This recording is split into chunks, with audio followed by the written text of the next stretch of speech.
네, 오늘은 기도를 많이 하면 학문이 안 되는 이유, 기도를 많이 하면 학문이 안 되는 이유라는 제목으로 하나님 말씀 증거하도록 하겠습니다. 사도 바울의 1차 전도 여행은 사도행전 13장과 14장에 나와 있습니다.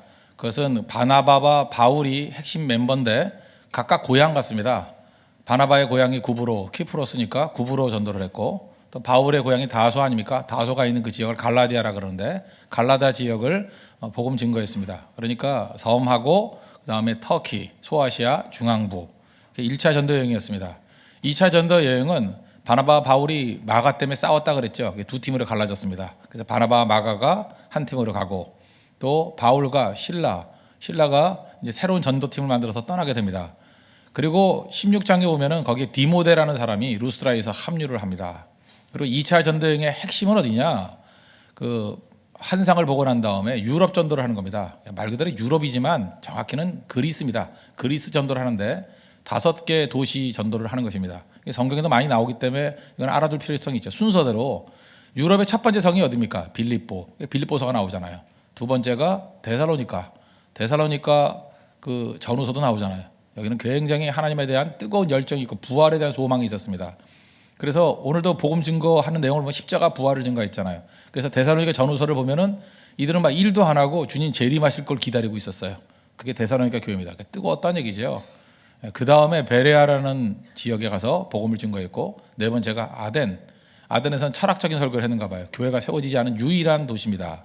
그리고 마지막 5번째, 이것도 굉장히 또 중요한 도시죠. 상업 도시인 고린도에 가서 말씀을 증거했습니다.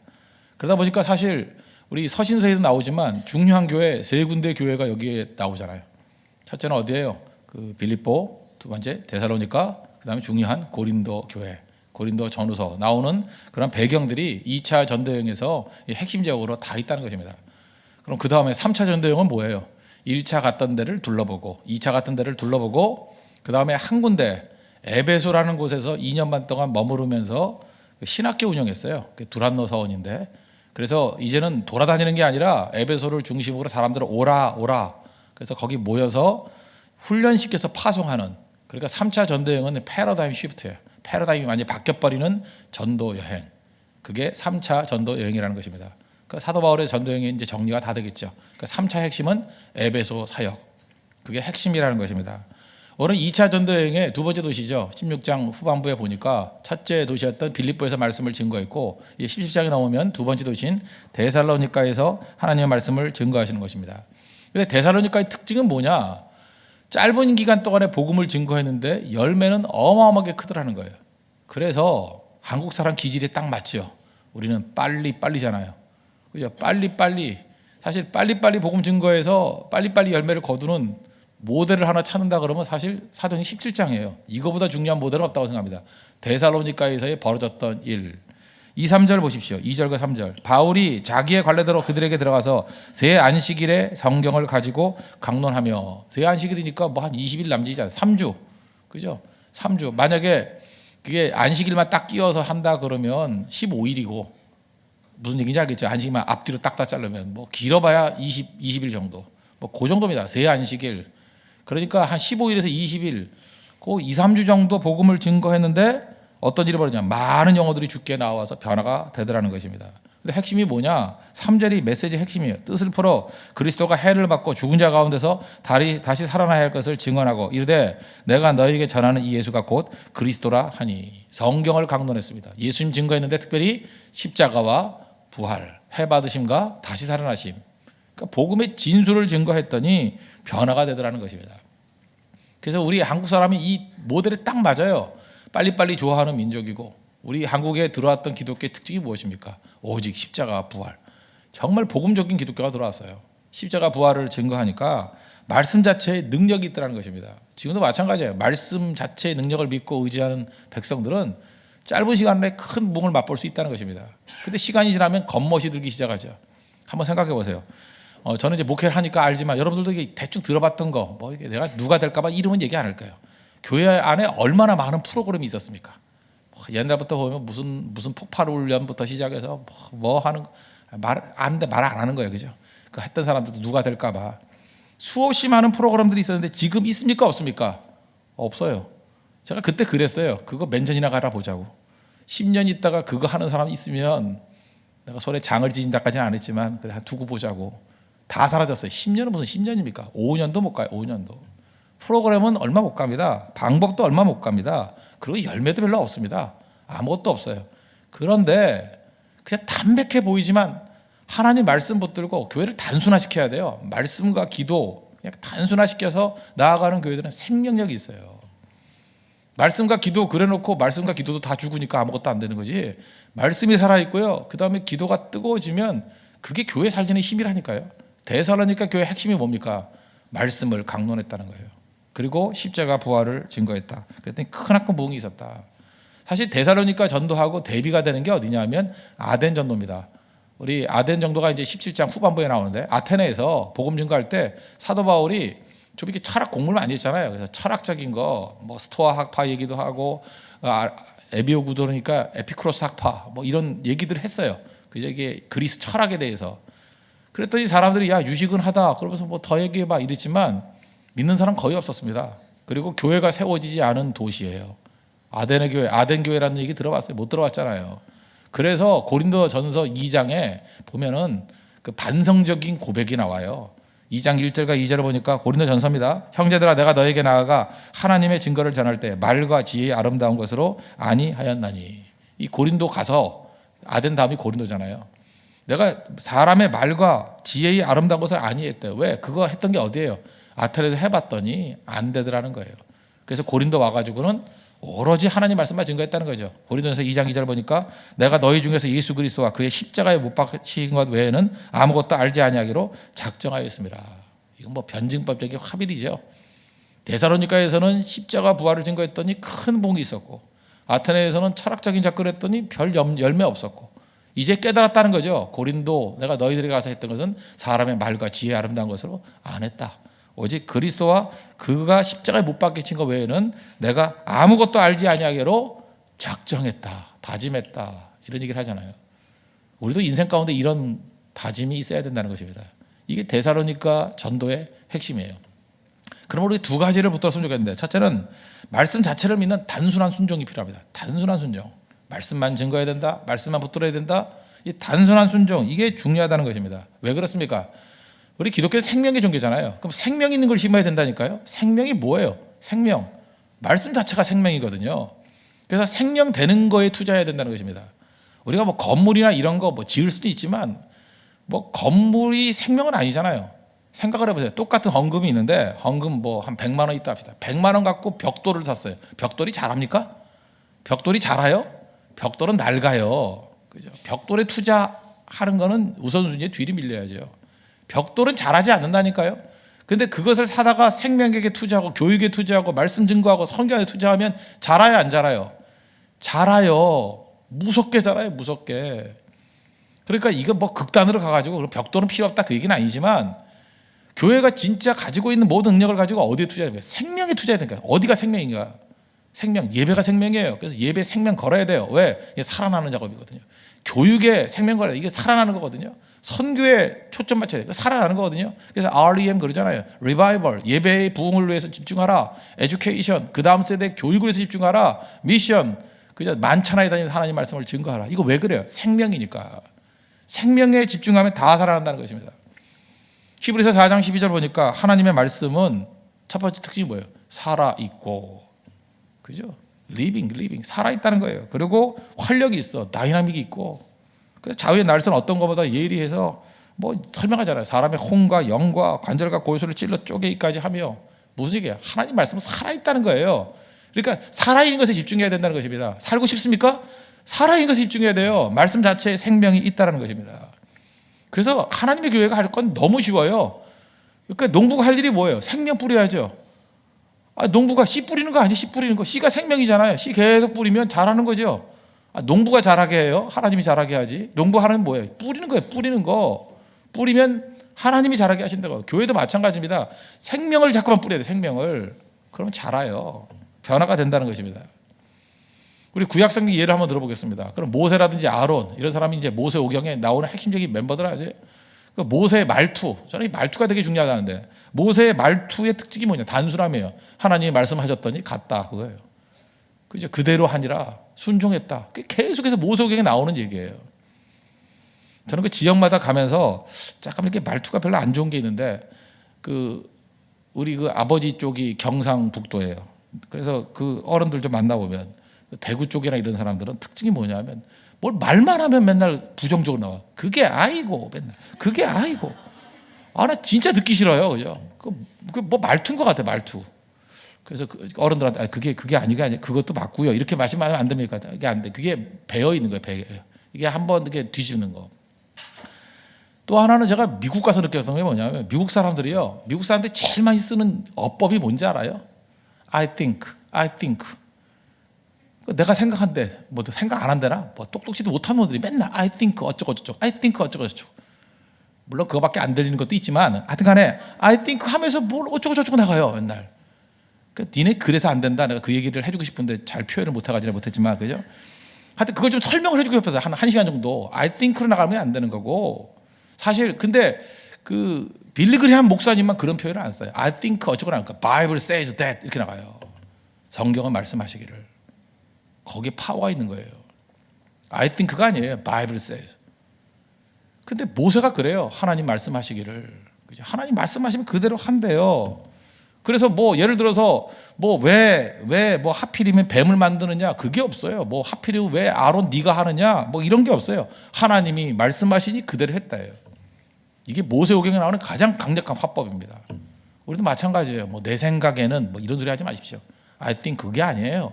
하나님 말씀하시면 그대로 하더라. 이게 신약에 넘어오면 너무 영광스러운 장면이 나오는데 예수님이 그 종려주일에 예루살렘 입성하는 게 나오지 않습니까? 그 나귀 타고 가는 거 있죠. 누가복음 19장에 그 스토리가 쭉 나오는데 이제 종려주일이라 그러죠. 그런데 나귀가 예수님 없잖아요. 무슨 나귀가 있어요. 그랬더니 예수님께서 누가복음 19장 30절에 보니까 제자들에게 이렇게 얘기해요. 야 어디 가면은 나귀가 이렇게 새끼 나귀가 하나 매어 있을 건데 끌고 와라. 그 주인이 뭐라 그러면 딱 이렇게 말하래요. 주가 쓰시겠다 하라. 주가 쓰시겠다. 이 제자들이 참 멋진 게 뭐냐 하면요. 그 주인 앞에 가가지고 상황 설명을 하래요. 뭐 예수님이 그러시던데 뭐 어쩌고저쩌고 그 설명 없어요. 그러니까 주인 실컷 쳐다보고 난 다음에 나귀 풀고 오는 거예요. 누가 황당해요? 주인이 황당한 거야. 뭐 이런 놈이 다 있어. 그죠? 그래서 너 왜 그래? 뭐 하는 짓이야? 그랬더니 누가복음 19장 33절을 보니까 나귀 새끼를 풀 때 그 임자들이 이르되 어찌하여 나귀 새끼를 푸느냐?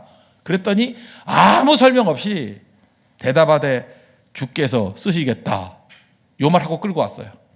그랬더니 뭐 주인들이 너무 놀래서 멍해서 그냥 놔뒀는지 뭐 아니면 성령 감동 놔뒀는지 그대로 됐더라. 저는 이게 참 감동적이라고 생각합니다. 그대로 했더라. 그대로. 내일이 성탄절인데 성탄절의 메시지의 핵심도 뭐예요? 목자들, 뭐 말씀 그대로, 천사들, 주님이 전하신 그대로 다 하나님의 능력이 나타났던 게 뭐예요? 다 말씀 듣고 그대로 I think 했던 사람은 다 망했고요. God says 하나님 말씀하시다. Bible says 성경 말씀하시기를 이런 사람들은 다 승리했다는 것입니다. 우리 교회가 성탄절을 맞아서 어떤 교회 돼야 되겠어요? 이 데살로니가 교회에서 역사했던 것과 마찬가지로 I think가 없는 교회예요. 성경 말씀하시기를 주님께서 하시기를. 요한복음 2장 또 생각나죠? 마리아가 뭐라 그래요? 최초의 기적, 최초의 표적, 그죠? 세메이온, 사인이라고 했죠. 사인. 그 최초의 사인이 뭐예요? 표적이 뭐예요? 물로 포도주 만든 거. 그때 요한복음 2장 5절 보니까 예수님 어머니 마리아가 뭐라 그래요? 너에게 무슨 말씀을 하시든지 그대로 해라. 그대로 해라. Do whatever he tells you. 예수님께서 너희들에게 말하는 그대로 하라는 그대로. 거기에 능력이 나타난다는 것입니다. 주님 말씀하신 게 뭡니까? 때를 얻든지 못 얻든지 말씀 증거하래요. 온 천하에 다니면서 복음 증거하래요. 그것만 하면 된대요. 그럼 내가 함께 한대요. 그러니까 교회만큼 쉬운 게 없습니다. 생명된 말씀 증거하라는 거예요. 그러면 이 일은 하나님이 다 하신다는 것입니다. 이게 우리 살리는 길이고 우리 가정이 사는 길이고 교회가 사는 길이고 또 우리 부흥을 이끌 수 있는 첨단의 길이 될 수 있다는 것입니다. 주님 앞에 철저히 순종, 단순한 순종이 있는 우리 믿음의 종 되기를 바랍니다. 또 한 가지 중요한 건 뭐냐면 그죠? 사랑의 편파성이에요. 그 데살로니가 교회에서 하나님께 쓰임 받았던 이유가 뭐냐면 하나님께서 이 사랑을 통한 편파성을 가지게 만들었다는 것입니다. 잘 보십시오. 제가 일부러 나쁜 의미로 편파성이란 말을 썼어요. 편파성, 뭐 한편 든다는 거 아니에요? 편견 이런 거 아니에요? 그런데 이게 나쁜 게 아니고 사랑은 다 편파성을 갖는다는 거예요. 한번 보십시오. 그 믿음이란 게 뭡니까? 믿음은 주인이 바뀌는 겁니다. 여러분, 사랑이라는 건요, 주인이 바뀌는 거예요. 믿음, 사랑, 이게 주인 바뀌는 거예요. 그래서 진짜 사랑을 해봐요. 그럼 그 사람이 종이 되고 싶어요. 정말요. 그 사람이 노예가 되고 싶어요. 그래서 그러니까 난 사랑의 노예가 되었어. 물론 머나먼 얘기를 해서 지금 감동들이 별로 없는데 정말 뜨겁게 사랑하면요, 노예가 되는 거예요. 종이 되는 거예요. 그것도 기쁜 종. 우리가 하나님을 너무 사랑하면요, 주님의 종 됐다 그러잖아요. 하나님의 노예가 되었다. 둘로스란 말이 거기서 나온 거거든요. 주님의 노예가 되었다. 그 노예의 특징이 무엇입니까? 편파성이에요. 편파성. 그냥 주인 뜻이라 그러면 무조건 따르는 거, 주인이라 그러면 무조건 좋은 거고.